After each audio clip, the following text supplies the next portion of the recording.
pollution caused 1 in 8 deaths in India last year. Yes, you heard that right.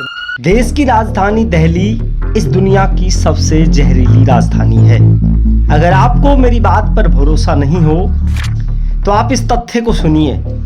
हमारे देश की राजधानी दिल्ली प्रतिवर्ष 12,000 लोगों की जिंदगी को कालग्रास में ले जाती है इस जहर की वजह से। और एक और शॉकिंग न्यूज ये है कि सिर्फ दिल्ली ही नहीं, हमारे देश के 2 अन्य महानगर मुंबई और कोलकाता भी प्रतिवर्ष तकरीबन 10,000 लोग इस कालग्रास में चले जाते हैं इस जहर की वजह से। Caused 12.4 lakh deaths in India in the year 2017. That's last year.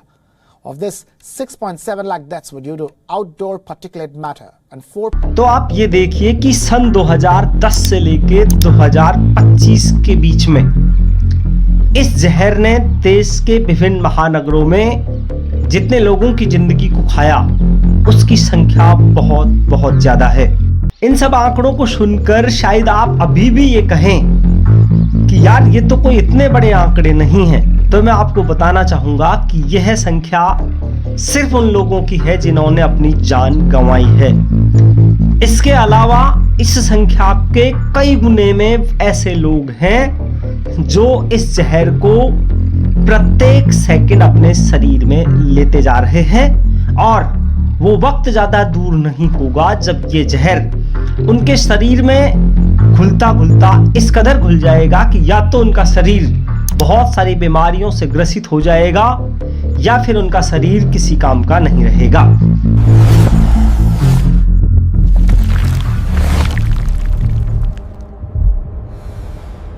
तो अब आप ये यकीन कर सकते हैं कि जिस जहर को इस वीडियो के माध्यम से मैं आज आपको के सामने उजागर करने आया हूं, वो जहर इतना खतरनाक है कि वो जहर जिन लोगों को मार चुका है वो तो अलग बात है, लेकिन जो लोग जी रहे हैं वो लोग भी समय के चलते धीरे धीरे इस कालग्रास में इस कदर समा जाएंगे कि हमारी आने वाली पीढ़ियों की पीढ़ियां विनाश की तरफ जा सकती है।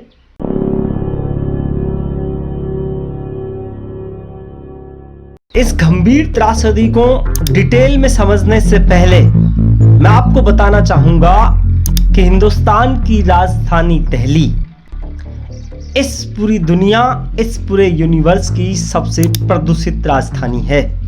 आप इन आंकड़ों के माध्यम से इस बात को अच्छी तरीके से समझ सकते हैं। इसके साथ ही WHO वर्ल्ड हेल्थ ऑर्गेनाइजेशन कि इन डाटाज को आप देखिए, आप यकीन कर पाएंगे कि इस दुनिया के बहुत बड़े मुल्क हिंदुस्तान की राजधानी आज इस प्रदूषण के जहर में किस कदर घुल चुकी है। बड़ी अनफॉर्चुनेट बात यह है कि ये जहर सिर्फ दिल्ली शहर में ही नहीं बल्कि दिल्ली NCR के इलाके में छोटे मोटे बहुत सारे शहरों में भी अपने पैर अच्छे तरीके से पसार चुका है।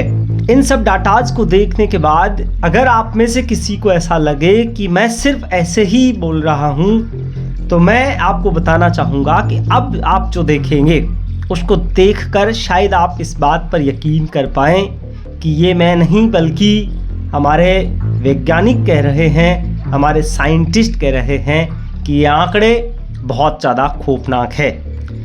इन आंकड़ों को मापने के लिए जो AQI नामक प्रणाली इन्होंने बनाई है, एयर क्वालिटी इंडेक्स, उसको आप देख सकते हैं। यह AQI ये बताती है कि आप जिस एरिया में रह रहे हैं वहाँ की वायु आपके लिए कितनी लाभदायक है या फिर कितनी हानिकारक। इस AQI को डिटेल में समझने से पहले मैं आपको ये बताना चाहूँगा कि AQI जो निकाली जाती है उसका एक फॉर्मूला होता है। इस फॉर्मूले पर आप इस तरह से गौर करें। दरअसल में ये जो AQI है वो एक तरीके से औसत निकाला हुआ होता है।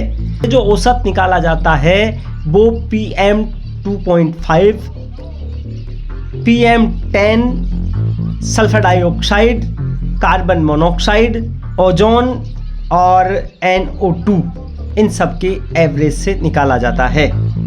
और इन सब के एवरेज को निकालने के बाद ये देखा जाता है कि AQI किस लेवल पर है। अब आपको यहाँ ये बता देना ज़रूरी है कि AQI यदि 0 से 50 के बीच में है तो उसको इंसानी सांस के लिए अच्छा माना जाता है। इसके अलावा यदि AQI 51 से 100 के बीच में जाता है तो इसको सामान्य की कैटेगरी में लिया जा सकता है। इसके अलावा यदि AQI 100 से और 200 के बीच में पाया जाता है तो फिर इसको दूषित हवा के रूप में देखा जाता है। आप इसको यूँ कह सकते हैं कि एक मानव शरीर के लिए ये AQI कभी अच्छा नहीं कहा जा सकता। और यदि AQI 200 से लेकर 250 तक पहुंच जाए तो फिर हम ये कह सकते हैं कि जो हवा है वो काफ़ी हद तक जहरीली हो चुकी है। लेकिन ठहरिए, अब मैं आपको जो बताने जा रहा हूँ वो आपके होश उड़ा सकता है, क्योंकि अगर AQI का लेवल 250 से 300 के बीच में चला जाए तो फिर हवा बहुत ज़्यादा जहरीली हो जाती है। ये मानिए कि एक इंसान की आंखों में जलन, सांस लेने में कठिनाई तक होना अनुभव होने लगता है। लेकिन आपको सुनकर शायद भरोसा नहीं हो, या फिर मैं आपको ये यकीन कराना चाहता हूँ कि वर्तमान में हमारे देश की जिस राजधानी दिल्ली की मैं बात कर रहा हूँ उसका AQI लेवल 300 से पार भी मापा जा चुका है। आप यूँ समझिए कि 300 पार का मतलब हवा अत्यंत गंभीर हालत में है, यानी इंसान हर सेकंड जो सांस ले रहा है उसमें इतनी मात्रा में प्रदूषित कण उसके शरीर में प्रवेश कर रहे हैं जो उसको बहुत बीमार बनाने के लिए काफ़ी है।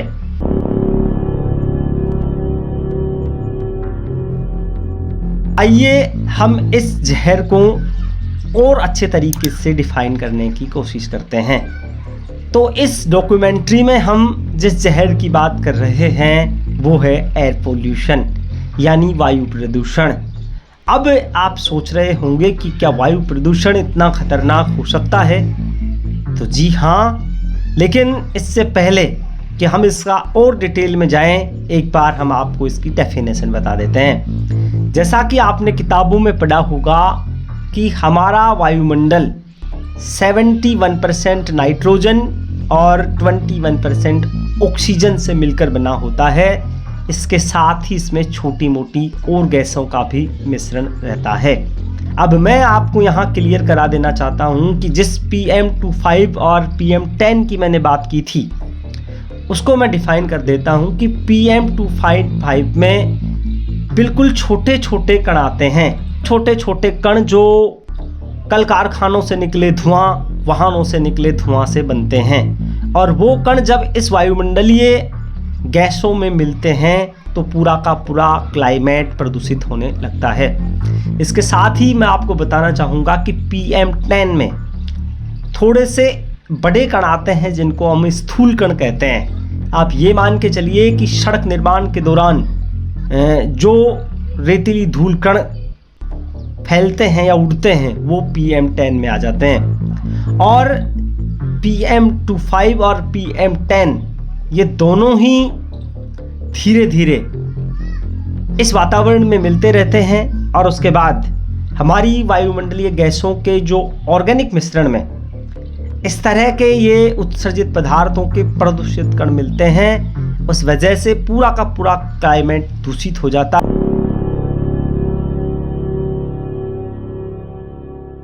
आइए आगे हम बात करते हैं कि देश के विभिन्न क्षेत्रों में ये जो जहर फैला हुआ है उसका एक्चुअल रीजन क्या है। तो देखिए, इसको मैंने कई श्रेणियों में डिफाइन करा है। तो इनमें सबसे पहला जो कारण है वो है वाहनों से निकलने वाला धुआं। मैं पूरे देश के डाटा आपको नहीं बता करके देश की राजधानी की अगर मैं बात करूं तो पिछले 3 दशक में देश की राजधानी में सड़कों पर घूमने वाले वाहनों की संख्या में 21% तक की बढ़ोतरी हुई है। वर्तमान में देश की राजधानी में 1.22 करोड़ रजिस्टर्ड वाहन हैं जो सड़कों पर घूमते रहते हैं। इसके अलावा दूसरा और सबसे जो मेजर इफेक्ट माना जाता है वो माना जाता है कि कल कारखानों से और बिजली संयंत्रों से निकला गए प्रदूषित गैसें, जितने भी इंडस्ट्रीज एरियाज हैं उनमें जितने भी कारखाने हैं उनसे जो धुआं निकल रहा है वो, और बिजली संयंत्रों से जो प्रदूषित गैसें निकलती है, क्लाइमेट को पोल्यूट करने में अहम भूमिका निभाती है। इसके अलावा जो तीसरा कारण माना जाता है वो है हरियाणा और पंजाब के इलाके में किसानों के द्वारा पराली जलाना। इसके अलावा चौथा और एक और मेजर कारण माना जाता है, वो माना जाता है निर्माण कार्य। यहाँ मैं आपको बताना चाहूँगा कि यह जो आंकड़ा है वो अप्रत्याशित रूप से बढ़ रहा है। सन 2020 में तकरीबन 2.25 लाख निर्माण इकाइयाँ कार्यरत थी। यह आंकड़ा बढ़कर 2021 में तकरीबन 2.25 लाख के आसपास पहुंच गया। इसके अलावा एक और कारण समझ में आता है कि दिल्ली ऑब्वियसली इतना बड़ा इलाका है और इतनी बड़ी आबादी, जब रोज़ सुबह से शाम अपना खाना बनाने के लिए जो ईंधन जलाती है, इतने सारे चूल्हे वगैरह जलते हैं, उनसे जो धुआं निकलता है वो धुआं भी धीरे धीरे इस वातावरण को पोल्यूट करता है।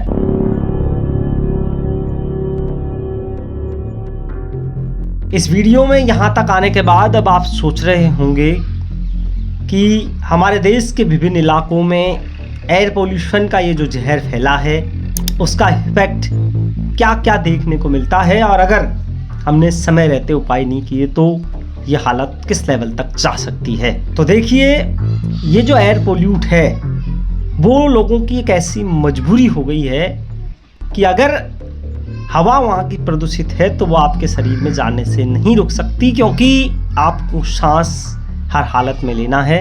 और बड़ा ही अनफॉर्चुनेट है कि ये जो एयर पोल्यूशन है वो सबसे बड़ी बीमारियां पैदा करता है, वो सांस लेने वाली बीमारियां ही पैदा करता है। अस्थमा, इसके अलावा ब्रांकाइटिस और लंग्स कैंसर भी शामिल है। इसके अलावा जो दूसरे डिजीज़ देखने को मिलते हैं वो हार्ट से संबंधित होते हैं, जिनमें heart attack, high blood pressure, धमनियों में संकुचन और कई मामले में दिल की विफलता। ये जो एयर पोल्यूशन है वो ना सिर्फ सांसों और हृदय को प्रभावित करता है बल्कि इंसान के माइंड, मस्तिष्क को भी बहुत हद तक प्रभावित करता है। तो एक शोध के अनुसार धीरे धीरे उसको depression, anxiety, memory loss, Alzheimer's और थकी हुई मेमोरी, ये सारे इफेक्ट उसके शरीर पर धीरे धीरे देखने को मिलते हैं।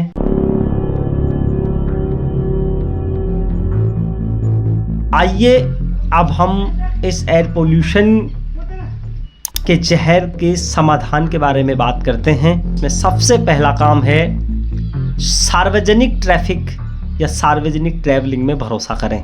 मेरे कहने का मतलब ये है कि जब हम निजी वाहनों को ज़्यादा से ज़्यादा सड़क पर लेके आएंगे तो ओवरक्राउड भी होगा और उन वाहनों से निकलने वाला धुआं काफ़ी हद तक इस शहर को ज़्यादा स्प्रेड करेगा।